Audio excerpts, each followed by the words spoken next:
देखो ये दिया है आपको, ठीक है, और ये सिद्ध करना है। ओके, अब उपपत्ति में देखते हैं। तो देखो सबसे पहले हम जब अगर इससे सॉल्व करेंगे या फिर इससे, इन दोनों में से किसी एक से कर लेंगे, ठीक है। तो पहले हम इस वाले से देखते हैं, ठीक है। तो देखो डी एफ पैरेलल ए ई, ओके से, ठीक है। जब देखो डी एफ पैरेलल ए ई, डी एफ ये वाला, ठीक है, डी एफ पैरेलल ए ई, तो ये वाला हो गया डी एफ ये लाइन, और ए आपकी ये वाली है। ओके, तो यहाँ से देखो तो त्रिभुज आपका कौन सा बनेगा, ए बी ई, ठीक है, ये वाला रहेगा इतना, ए से ए बी और ई। ओके, तो यहाँ लिखना चाहो लिख दो, त्रिभुज ए बी ई में, ठीक है। तो यहाँ से देखो क्या हो जाएगा आपका त्रिभुज में बी एफ, और बटे में क्या लिख सकते हैं हम, एफ ई बराबर ये बी एफ बटे में एफ ई, क्योंकि ये आपका त्रिभुज है सिर्फ, ठीक है। अब आगे क्या लिख सकते हैं, बी डी अपॉन में डी ए, तो यहाँ लिख सकते हैं बी डी अपॉन में डी ए। ओके, ये समीकरण नंबर आपका क्या हो गया, 2, सॉरी ये फर्स्ट हुआ, ठीक है। अब आगे देखते हैं, देखो यहाँ से क्या हुआ, डी एफ ए ई से हुआ, अब लेंगे डी ई और ए सी से, ठीक है। आगे देखते हैं डी ई पैरेलल ए सी से। ओके, देखो अब यहाँ से क्या होगा आपका डी ई और ए सी, तो यहाँ से आपका त्रिभुज देखो क्या बनेगा, डी ई और ए सी, यानी ये पूरा त्रिभुज बनना है। तो यहाँ लिखेंगे त्रिभुज ए बी सी में। ओके, तो यहाँ से देखो आपका क्या बनेगा, बी ई अपॉन में ई सी, बी ई अपॉन में ई और सी, ठीक है, इक्वल। अब देखो क्या लिखा, बी ई अपॉन में ई सी, ठीक। अब यहाँ से इसमें क्या लिखेंगे, बी डी अपॉन में D A, B D upon में डी ए। ओके, अब यहाँ इसे समीकरण नंबर हम क्या मान लेंगे, 2। अब देखो यहाँ इसे ऐसे भी ले सकते हैं, ए डी अपॉन में D V. Okay, A D upon में डी वी, यानी ये ऊपर नीचे हो सकता है, ठीक, क्योंकि ये यहाँ से कट जाएगा, इसलिए उससे कोई दिक्कत नहीं। ओके, तो यहाँ से देखो क्या लिखेंगे, समीकरण 1 हुआ 2 से, ठीक है। अब देखो जब इन दोनों की तुलना होगी तो बी डी और D A, B D upon D A एक दूसरे से कट जाएगा, तो यहाँ आपके पास क्या बचेगा, बी एफ अपॉन में F E equal B E upon में ई और सी। ओके, यही हमसे सिद्ध कराया गया, B F upon F E, B F upon F E equal B E upon E C, B E upon E C. Okay, आगे देखते हैं क्वेश्चन नंबर 7। दी हुई आकृति में डी ई ओ क्यू, ठीक है, डी ई पैरेलल किसके, O Q के। देखो डी ई, डी और ई, ठीक है, ये वाला किसके पैरेलल है, ओ क्यू के, ओ क्यू इसके बराबर है। Okay, D F O R K, D F ये वाला है आपका इस वाले के बराबर, ठीक है। तो यहाँ लिख देंगे पहले दिया है डी ई पैरेलल है आपका ओ क्यू के, ठीक है, और डी एफ पैरेलल है आपका ओ आर। दर्शाना यानी सिद्ध करना है आपको, ठीक है। देखो आपको सिद्ध क्या करना है, ई एफ जो है वो किसके पैरेलल होना चाहिए, क्यू आर के। ओके, तो यहाँ से देखते हैं उपपत्ति में, ठीक है। देखो पहले सिद्ध क्या करना है, ये देखो ई एफ, ई और एफ यानी ये नीचे वाली लाइन, ठीक है, क्यू आर एन इस नीचे वाली लाइन के बराबर है। ठीक, पैरेलल है, ये हमें सिद्ध करना है। तो यहाँ हम लिखेंगे त्रिभुज, ठीक है, पी क्यू ओ में, ठीक, क्यों, देखो पी क्यू ओ, ये वाला इस साइड वाला लेंगे पहले, ये छोटा वाला, ठीक है। फिर पहले इस वाले को सॉल्व करते, पी क्यू ओ को, ठीक है।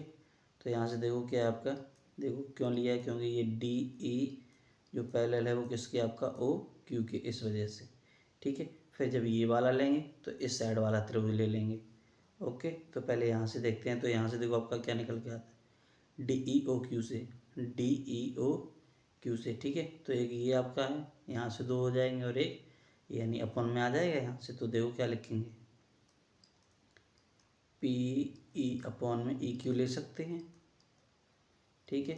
इक्वल में ऐसे हम क्या ले सकते हैं, पी डी अपॉन में डी ओ, ठीक है, पी डी अपॉन में डी ओ। ओके, इसे समीकरण नंबर क्या मान लेंगे, एक, ठीक। पी क्यू ओ था, अब क्या लेंगे, पी ओ आर, ठीक है। तो यहाँ लिखते हैं त्रिभुज पी ओ आर में। ओके, इस बार क्या था, डी ई और ओ क्यू था, यहाँ क्या लेंगे, डी एफ और O R. Okay, D F parallel O R. तो यहाँ से देखो इसमें क्या आ जाएगा आपका, पी एफ और एफ आर हो जाएगा। तो पी एफ बटे में एफ आर बराबर पी डी अपॉन में आपका क्या हो जाएगा, डी और ओ। इसे हम समीकरण नंबर क्या मान लेंगे यहाँ, 2, ठीक है।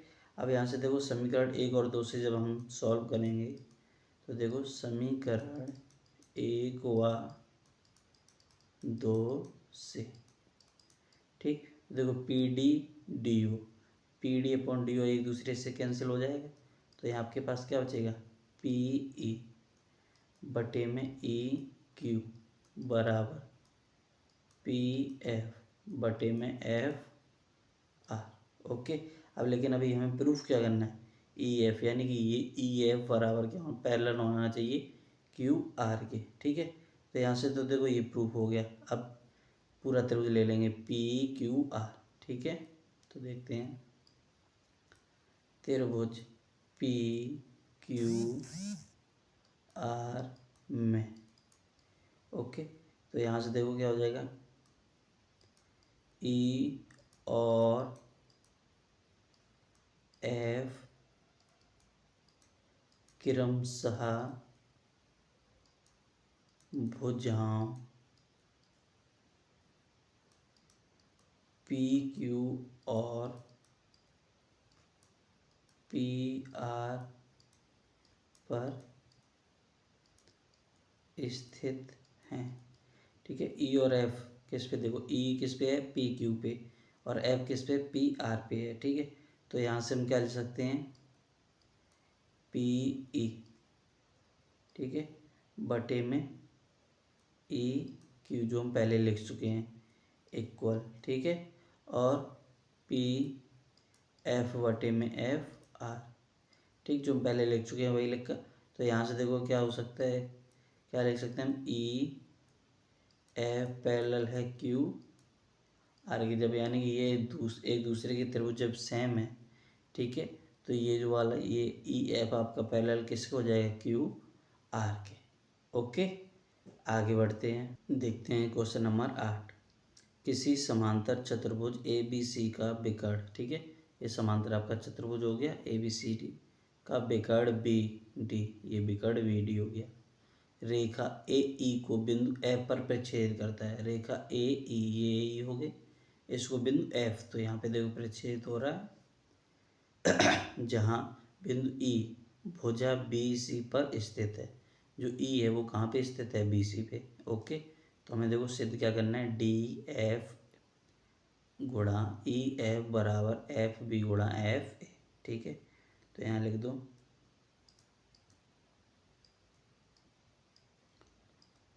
सिद्ध, हमें क्या करना है, डी एफ गुणा ई एफ, ओके, बराबर में एफ बी गुणा एफ ए। ठीक है, देखो डी एफ और एफ, डी एफ गुणा में एफ ए, ये ठीक है, ये और ये, फिर इक्वल में आप एफ वी और एफ ए, ये वाला, ये हिस्सा और ये हिस्सा आपका आपस में बराबर है या नहीं, ये हमें सिद्ध करना है। ओके, तो देखते हैं। तो यहाँ से उपपत्ति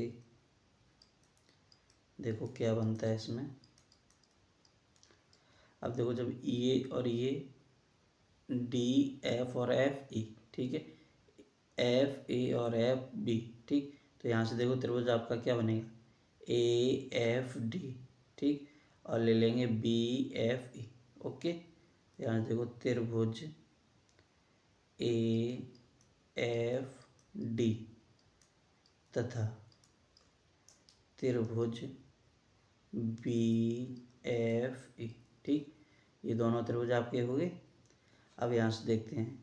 अब देखो इस वाले को हम समीकरण एक मान, सॉरी, एक एंगल एक मान लेंगे, ठीक है, और इस वाले को 2, ओके, और इधर 3 और इधर 4। तो यहाँ से देखो क्या हो जाएगा आपका, कोण 1 बराबर कोण 2, आपका एकांतर कोण हो जाएगा ना, एकांतर से, ठीक है, और कोण 3 बराबर आपका कोण 4 हो जाएगा सम्मुख, यानी आमने सामने है ये, इस वजह से, ठीक है, कोण 3 बराबर कोण 4 सम्मुख कोण हो गया, ठीक। तो यहाँ से देखो क्या हो जाएगा, त्रिभुज ए एफ डी समरूप हो जाएगा आपका त्रिभुज बी एफ ई के, ठीक है, यानी कि ये दोनों त्रिभुज, ये वाला और ये त्रिभुज हैं, वो एक दूसरे के समरूप हैं, ठीक है। तो यहाँ से हम क्या ले सकते हैं, डी एफ बटे में एफ ए इक्वल, ठीक, देखो डी एफ, तो डी एफ बटे में क्या ले सकते हैं, एफ ए, ये ठीक है, यहाँ से ये, फिर आगे क्या लिखेंगे, बी एफ बटे में हो जाएगा आपका एफ ई, ठीक है, एफ ई, ओके। अब यहाँ से देखो कैंची गुणा कर देंगे, तो यहाँ से देखो आपका क्या आएगा, डी एफ गुणा में एफ ई बराबर हो जाएगा आपका बी एफ गुणा में एफ ए, ठीक है, और यही हमसे प्रूफ कराया गया था। देखो डी एफ गुणा ई एफ, डी एफ गुणा E F equal B F गुणा एफ ए, बी एफ गुणा एफ ए। ओके, आगे बढ़ते हैं, क्वेश्चन 9। देखो थेल्स प्रमेय का प्रयोग करना है हमें, ठीक है, और सिद्ध क्या करना है, त्रिभुज की एक भुजा के मध्य, ये त्रिभुज हो गया, ठीक, तो इसमें एक भुजा के मध्य बिंदु से एक अन्य भुजा के समांतर खींची गई सरल रेखा, ठीक है, यहाँ से ये सरल रेखा खींची गई इस वाले के समांतर, ओके, खींची गई रेखा तीसरी भुजा को समद्विभाजित करती है, यानी ये तीसरी भुजा हुई, इसको क्या करती है, समद्विभाजित करती है, ये आपको प्रूफ करना है, ठीक है। तो उत्पत्ति में देखते हैं डी, ठीक, ए बी का मध्य बिंदु है, जो डी है वो ए बी का आपका मध्य बिंदु हो गया, ठीक, मध्य बिंदु है, ओके। तो यहाँ से हम क्या ले सकते हैं, ए डी अपॉन में डी भी लिख सकते हैं, ठीक, और इक्वल में क्या ले सकते हैं, 1/1, ठीक है, क्योंकि इसके अपोजिट वाला तो लेना नहीं है, ठीक। तो यहाँ से हमें क्या मिल जाएगा, जो डी ई है वो किसके पैरेलल हो जाएगा हमारा, बी सी के, जो डी ई है वो किसके पैरेलल हो गया, बी सी के, ठीक है। ऐसे ही हम आगे ले लेंगे ए डी अपॉन में हो जाएगा हमारा डी बी बराबर हो जाएगा यहाँ से ए ई बटे में ई और सी। ओके, आगे देखते हैं। तो यहाँ से भी हम क्या लिख सकते हैं, 1/1 बराबर ए ई अपॉन में ई सी। ठीक, अब यहाँ से जब कैंची गुणा करेंगे तो हमारे पास क्या आ जाएगा, ए ई बटे में ई और सी। ठीक, तो हम यहाँ लिख देंगे डी ई रेखा तीसरी भुजा AC को समद्विभाजित करती है। ठीक, ये हमें प्रूफ करना था। ओके, आगे बढ़ते हैं। देखते हैं प्रश्न नंबर 10। चतुर्भुज ABCD एक समलंब चतुर्भुज है। तो ABCD एक समलंब चतुर्भुज हो गया जिसमें AB और DC हैं। ठीक, AB पैरेलल किसके हैं, DC। तो ये दिया है, यहाँ लिख लेंगे हम। ठीक है, दिया है AB पैरेलल आपका किसके है, DC के, यानी AB पैरेलल है DC के। ठीक है, तथा इसके विकर्ण परस्पर बिंदु O पर प्रच्छेद करते हैं। तो विकर्ण O पे प्रच्छेद कर रहे हैं। ठीक है, दर्शाना है, यानी आपको सिद्ध क्या करना है, सिद्ध करना है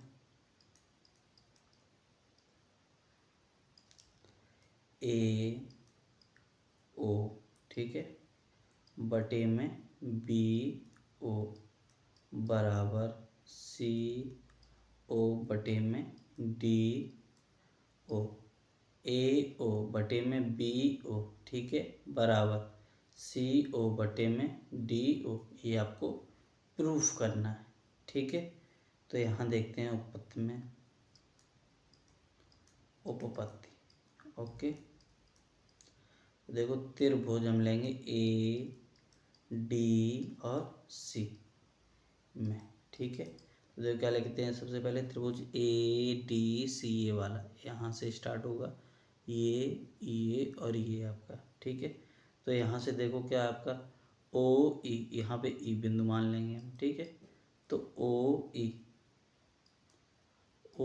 जो है वो आपका किसके पैरेलल हो जाएगा, DC के। ठीक है, जो ये वाली बिंदु है यानी ये वाली रेखा है OE, वो आपके किसके बराबर हो जाएगी, D और C के। ठीक है, तो यहाँ से हम क्या लिख सकते हैं, AE, ठीक, बटे में ED इक्वल AO और बटे में OC। ये समीकरण नंबर हमारा क्या हो जाएगा, 1। ठीक, यहाँ से AE बटे में ED और AO बटे में OC।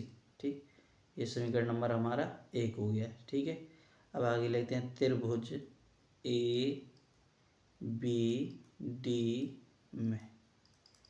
ठीक, ABD, ठीक, यहाँ से स्टार्ट होगा AD और B, ये इतना आपका ये वाला। ओके, तो इसमें देखो क्या हो जाएगा आपका AE बटे में ED तो रहेगा इसमें भी आपका। ठीक है, तो AE बटे में ED बराबर, अब यहाँ क्या हो जाएगा, BO हो जाएगा और बटे में OD। तो BO बटे में आपका हो जाएगा O और D। ठीक, ये आपका समीकरण नंबर 2 हो जाएगा। अब देखते हैं समीकरण 1 व 2 से। समीकरण 1 व 2 से। ओके, तो यहाँ से देखो क्या है, ये तो आपस में दोनों कैंसिल हो जाएंगे, तो यहाँ बचेगा आपका AO बटे में OC बराबर BO बटे में OD, ये बचेगा आपके पास।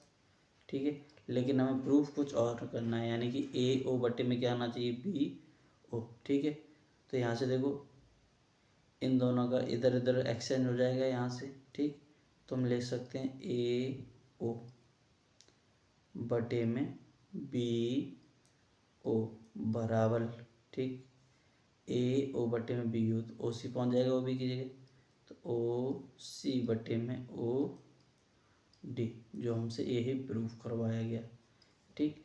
ए ओ बटे में बी ओ, ए ओ बटे में बी ओ इक्वल सी ओ, तो सी ओ बटे में डी ओ, तो डी ओ, ओके।